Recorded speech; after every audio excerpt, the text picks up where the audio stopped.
Seperti yang Master Roni bilang nih, neuro associative conditioning. Wah, pokoknya mana ya, tapi pengendalian saraf berdasarkan kondisi begitunya. Jadi rekan-rekan sekalian seperti tadi yang diamalkan ya, yang paling pentingnya mah diamalkan berarti kan teknik yang dari Master Roni tadi, bagaimana memakai feromon, bagaimana juga menggunakan pendan, apalagi kalau kita sedang bingung menentukan arah mau ke barat, mau ke timur, mau ke selatan, mau ke utara, kan kita bisa ya dengan teknik itu ya, dengan teknik pendan itu yang setelah rekan-rekan sekalian pelajari nih. Jadi itu diolah kembali rekan-rekan sekalian, karena memang kenapa ya, saya mau katakan kepada rekan-rekan sekalian, kenapa Baduy itu membuka menutup komunikasi dengan dunia luar. Kenapa juga Kampung Naga yang asli itu menutup juga dengan dunia luar. Kenapa juga ajaran Tengger juga menutup dengan dunia luar, dan bahkan dulu Bali juga sebagian ada yang menutup dengan dunia luar. Karena perlu dipahami dunia luar itu ada sisi negatif dan sisi positifnya ya. Ketika seseorang itu sudah mempunyai prinsip yang kuat mendengarkan komunikasi dari dunia luar, rekan-rekan sekalian, maka komunikasi tersebut akan lebih menguatkan pada apa yang menjadi prinsipnya.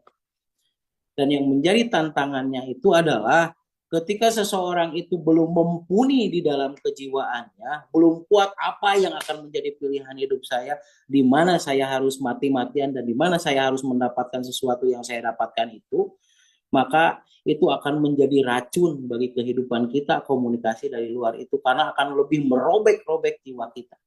Nah, perlu dipahami rekan-rekan sekalian, save your soul.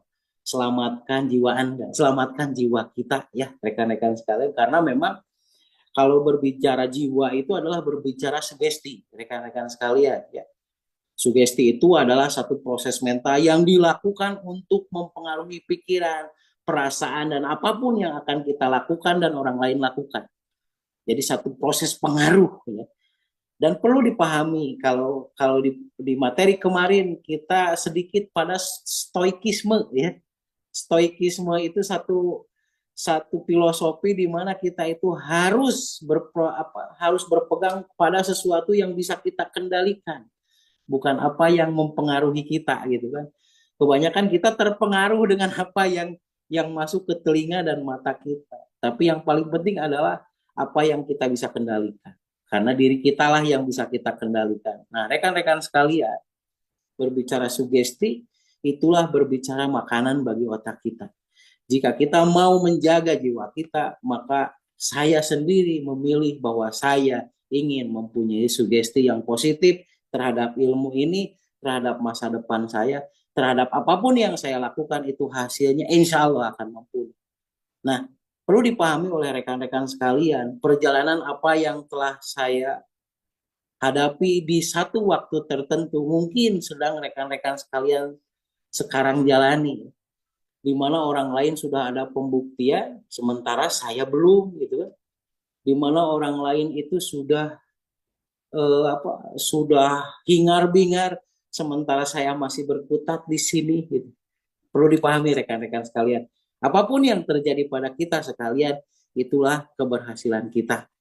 Yang penting apa yang kita perbaiki, halus gogog, halus tagog, halus gogobrok, halus jeung batur salegok, berarti kan itu adalah tujuan kita. Walaupun satu jang beas orang geus ngalengkah, walaupun cuma sedikit saja kita sudah berubah dengan sesuatu yang lebih baik.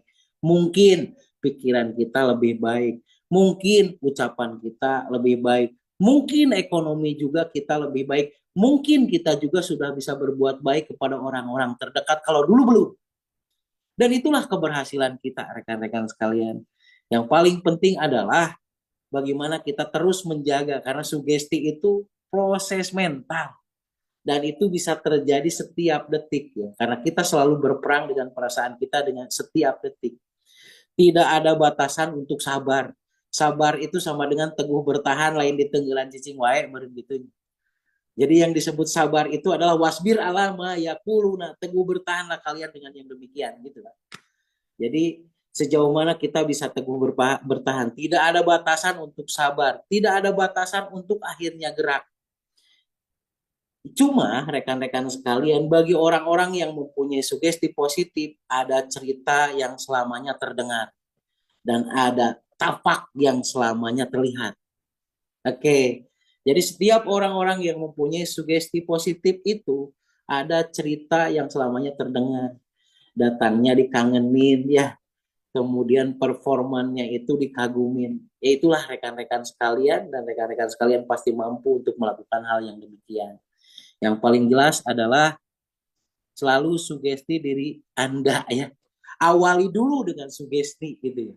Kemudian kita maknai bahwa kita itu mau dibawa kemana.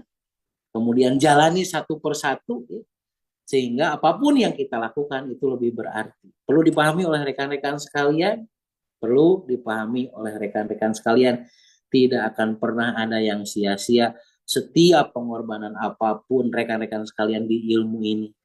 Yang penting tetap terjaga komunikasi, yang penting tetap terjaga sugesti, maka rekan-rekan sekalian akan ada pada sebuah kenyataan. Yakini dulu, nyata, kemudian sugesti dulu, impian jadi kemudian. Terima kasih rekan-rekan sekalian, tetap semangat, yang penting lakukan 3300 terus ya rekan-rekan sekalian. Sekarang, besok, dan di kemudian hari, maka rekan-rekan sekalian akan memperoleh banyak-banyak kebaikan dan rekan-rekan sekalian akan memperoleh banyak-banyak juga mengikut. Terima kasih sekali lagi. Terima kasih kepada Baharis, kepada seluruh ketua Tikor dan Subtikor dan seluruh rekan-rekan sekalian atas semua perhatiannya. Saya kembalikan lagi ke Mas Roni. Billahi taufiq wal hidayah. Wassalamualaikum warahmatullahi wabarakatuh.